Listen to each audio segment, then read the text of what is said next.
Je vais tout de suite inviter sur scène quelqu'un qui connaît assez bien la CEC.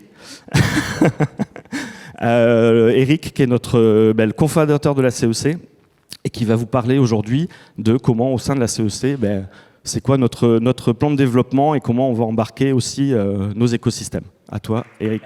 Merci. Bonjour. Je vais commencer par vous prendre en photo parce qu'on m'a dit qu'il y avait une équipe de dingue dans cette CEC Industrie. Donc je vais immortaliser ce moment. Merci. La petite zapette. Je prends une petite zapette. Je suis hyper heureux d'être ici. Je vais essayer de comprendre comment fonctionne la zapette. Ouais, c'est bon. Ah non, c'est dans l'autre sens. Donc bonjour, bienvenue à la Ruche Industrielle. Merci de nous accueillir. Pour moi, c'est un honneur d'être avec vous aujourd'hui. J'en ai rencontré certains au tout début, au kick-off, mais c'était déjà il y a longtemps. Je sais qu'il y a une nouvelle énergie. Vous êtes à un autre moment de votre parcours, donc c'est un bon moment pour moi aussi de partager certaines choses. Et j'ai juste 3 intentions. J'ai pas beaucoup de temps puisqu'on a 2 super speakers, Isabelle et Eric, qui vont me succéder, qui seront plus dans le concret. Donc voilà, moi je voulais partager. D'une part, vous mettre à jour sur la feuille de route de la CEC 2027 à horizon 3 ans. Nous aussi, on a notre feuille de route. On vient de la retravailler. Donc voilà, je vais la partager très rapidement avec vous. Ensuite, le thème, c'est écosystème coopération. Donc, on a lancé une initiative autour d'un écosystème. Donc, je vais en parler un tout petit peu, faire un zoom sur un écosystème qu'on appelle le Regen écosystème, juste pour vous donner un point d'ancrage. Et puis, on se moque souvent de moi à la CEC parce que j'ai des mots un peu fétiches. Et donc là, j'ai 3 mots pour vous que vous pourrez prendre pour cette session. Et je vous laisserai avec ces 3 mots. Alors, vous la connaissez, mais on y revient toujours. On ne change pas dans notre feuille de route CEC. C'est un peu notre cap à nous, notre raison d'être. C'est hyper important parce qu'on ne l'a pas touché depuis 3 ans. On veut vraiment rendre irrésistible une bascule vers l'économie régénérative. Hyper important, dans le rendre irrésistible, il y a cette notion d'envie, il y a cette notion d'inéluctabilité, il y a cette notion de joie. Et on continue à travailler là-dessus. Et c'est une raison d'être qui est culturelle. Donc c'est un changement culturel qu'on veut provoquer. C'est pour ça qu'on est avec vous et vous êtes des acteurs de ce changement culturel. On ne change pas nos 5 valeurs. Pareil, ça fait 3 ans qu'on les a pondues, ces valeurs, et elles nous vont très bien. On essaie de les mettre en pratique dans nos comportements. C'est une boussole pour nous. Bienveillance, exigence, l'humilité. L'humilité aussi par rapport aux défis qu'on peut avoir. La coopération, donc on l'avait inscrit dans nos valeurs, et c'est sûr qu'elle prend de plus en plus d'importance. Et puis le courage, mais là je sais que vous n'en manquez pas, vous êtes lancé dans ce parcours CEC, et vous êtes dans ces injonctions contradictoires, il en faut, et vous êtes en responsabilité aussi. Donc je pense que c'est vous qui nous montrez l'exemple sur le courage. Ce que je voulais poser ici, c'est qu'on est à 3 ans de l'aventure CEC. Et au départ, quand on a mis dans notre raison d'être, on est là pour faire émerger l'économie régénérative. Franchement, on ne savait pas exactement ce que c'était que l'économie régénérative. On est en cours de définition sur ce concept, mais comme on a beaucoup de ressources, on commence à mettre beaucoup de ressources, tout est à disposition sur notre site, puisqu'on est une asso d'intérêt général, donc tout ce qu'on comprend, c'est à disposition. Je vous invite à écouter des podcasts. Donc Christophe Martin qui sera là et le prochain épisode de Renault Trucks. On a déjà 7 épisodes où des dirigeants de la CEC témoignent de leur expérience. Ça s'appelle Cap Regen. Je vous invite aussi à écouter une émission qui s'appelle BFM Climat, qu'on a lancée avec BFM. Toutes les semaines, des dirigeants de la CEC viennent témoigner. Je crois qu'il y en a peut-être ici qui sont allés sur le plateau. On est fournisseur à 80% de cette émission BFM Climat, avec des dirigeants qui s'engagent. Nous avons les rapports de la CEC avec plein de feuilles de route. Vous allez bientôt émettre votre rapport de l'industrie. C'est aussi des ressources très profondes. 4 cas aussi de plus de 50 pages qui détaillent des feuilles de route régénératives qu'on a fait avec BPI sur des cas industriels. Et puis, on a sorti il y a 2 mois la spec AFNOR sur la définition de l'économie régénérative. C'est un document de 62 pages. Je vous invite aussi à le lire qui définit tous les contours de cette économie régénérative. Et puis, on a aussi émis un baromètre alumni, donc ceux qui sont déjà engagés, qui ont un peu été les pionniers par rapport à vous. Au bout de 2 ans de parcours, quels sont les écueils qu'ils peuvent rencontrer, quels sont les leviers d'accélération. C'est un document hyper facile à lire d'une 40aine de pages et ça pourra vous inspirer aussi pour la suite. Donc voilà, nous, notre idée, c'est vraiment de concrétiser l'économie régénérative. Et vous venez du monde industriel, donc vous êtes là en premier chef pour rendre concret ce nouveau paradigme. Je mets juste ici quelques chiffres clés puisque vous faites partie d'un grand tout, je dirais même d'un grand nous. On a 1250 entreprises engagées dans la CEC, donc ça fait 2500 personnes. On est un grand collectif, 22 parcours. Vous avez une équipe de 400 contributeurs CEC qui essayent de mettre tout ça en œuvre. Et déjà, on a 700 feuilles de route qui sont publiées. La différence entre les 1250 et les 700, c'est ceux qui sont en parcours actuellement qui vont émettre leurs feuilles de route. Donc, on compte sur vous pour émettre des feuilles de route très ambitieuses, avec plein de belles idées. Et vous avez encore quelques semaines pour faire ça. Je vais aller assez vite, simplement avec 2 points d'inflexion sur notre stratégie CEC. Je vais aller assez vite, mais c'est quand même important parce que vous allez voir la continuité qu'il y aura après la session 6. La session 6 est une fin. Il y aura un peu de tristesse à la session 6, mais c'est le début. C'est le début de ce qui est le plus important, c'est de vos transformations. Et nous, la CEC, on avait, en fait, au début, on a lancé un parcours, puis maintenant 22 parcours, et finalement, on engage des dirigeants avec des parcours. Mais après, on s'est rendu compte que, une fois que la feuille de route est remise, on a des alumni. Vous devenez des alumni à ce moment-là. Dans quelques semaines, vous serez des alumni de la CEC. Et on a un vivier d'alumni de dingue. Donc, on a un rôle, nous, la CEC, maintenant, c'est d'énergiser les alumni. Et on a aussi un vivier de dingue. Vous êtes partout dans toute la France. On a des entreprises dans toute la France de tous les secteurs qui sont en train de se mettre en route. Donc, on active maintenant de plus en plus d'expériences, de parcours de coopération pour aller encore plus loin en écosystème.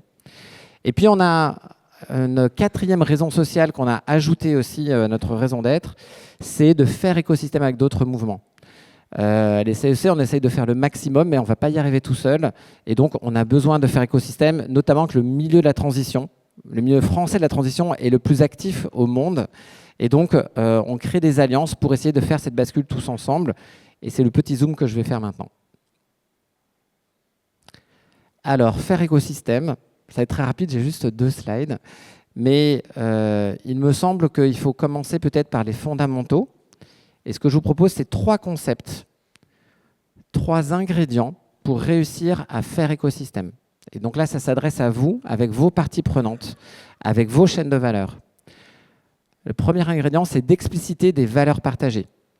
Si vous voulez respecter les limites planétaires, mais que votre écosystème ne veut pas le faire, si vous n'avez pas les mêmes valeurs, en fait, à un moment donné, vous allez rencontrer des points de blocage.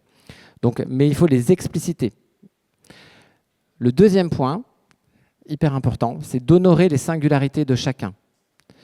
Et c'est vrai que parfois, dans les boîtes industrielles, c'est la grosse boîte, et puis il y a les clients, il y a les fournisseurs qui sont parfois des plus petits prestataires. Et c'est hyper important, et je pense que les témoignages qu'on va avoir ce matin vont témoigner, d'honorer les singularités de chacune des parties prenantes dans l'écosystème. Et puis le troisième point, c'est se donner un cap commun. C'est vrai que si on n'a pas cette vision aspirationnelle et ce rêve, si on ne rêve pas grand, en fait, l'écosystème il n'aura pas cette énergie. Donc voilà, c'est 3 propositions, 3 idées, graines que je sème pour vous sur ces 2 jours. Alors je donne un exemple hyper concret. Donc c'est un dessin qu'on a fait, qu'on a présenté à notre événement annuel il y a 2 mois, qu'on appelle la Regen Night. Et je vais décrire ce dessin. Et il se trouve qu'il y a pas mal de gens qui étaient là ce soir-là. On a présenté ça à Paris, et qui reprennent ce schéma pour l'appliquer à leur propre écosystème. Donc il a l'air un peu chargé, vous allez voir, il se décrit assez bien. Donc ça, c'est le Regen Ecosystem. Donc c'est en gros les mouvements français de la transition vers une économie régénérative. Comment on s'est organisé ? Déjà ici, je dirais dans les racines, dans le mycélium, on a posé nos valeurs communes.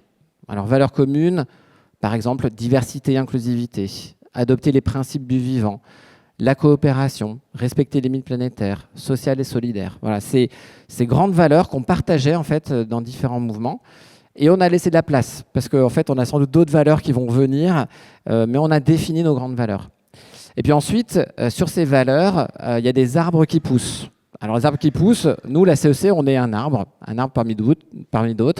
Il y a aussi le C3D, si vous connaissez, le mouvement Impact France, le CJD, les entreprises sociales et solidaires, Team for the Planet, que vous connaissez sans doute, les shifters, les fresqueurs, tout ça, c'est des arbres qui font grandir la forêt et chaque arbre a sa singularité.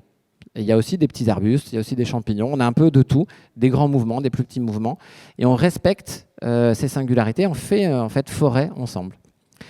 Et puis ensuite, si on remonte, on s'aperçoit qu'on a différents types d'économies en France qui émergent. On a tout un foisonnement avec plein de chercheurs, plein de penseurs, notamment l'entreprise contributive de Fabrice Bonifay, l'économie de la fonctionnalité de l'ADEME, l'économie circulaire, la perma-entreprise, l'économie symbiotique d'Isabelle Delannoy. Donc on a eu ce foisonnement. Et à un moment donné, on s'est rendu compte qu'on avait en fait un cap commun, qu'on avait une canopée. Et cette canopée, on l'appelle l'économie régénérative. On pense que l'économie régénérative englobe ces différents courants de pensée d'économistes et que ça peut être notre cap commun. Et on s'est donné ce cap commun dans un visuel hyper simple qui est le visuel du point de bascule. Si vous connaissez la théorie des points de bascule, du tipping point, c'est théorie marketing, mais théorie aussi sociologique, c'est d'arriver à 25% d'une population d'un marché qui a compris, qui est prêt à adopter un nouveau paradigme. Et alors après, on espère très fort que le ventre mou suit. Les early adopters, puis ensuite le ventre mou d'un marché ou d'une société va basculer une fois qu'on atteint le point de bascule. Donc nous sommes dans cette énergie et ce qu'on essaye de faire, nous, au Regen Ecosystem, c'est tous ensemble de faire advenir ce point de bascule, se rapprocher, grandir, essayer d'emmener dans notre mouvement pour atteindre les 25%. C'est ça notre cap commun. Voilà. J'ai promis que j'allais te dire le timing et j'ai dépassé d'1 minute. Donc j'allais très vite. J'ai juste 3 mots. J'ai mes 3 derniers mots, spécialement pour vous. Le premier, c'est la congruence. Alors c'est peut-être pas le mot le plus joli en français, hein, on n'est pas très poétique, mais je crois que c'est hyper important pour vos feuilles de route. En fait, vous allez beaucoup travailler vos modèles économiques, mais ce n'est pas suffisant pour devenir une entreprise régénérative.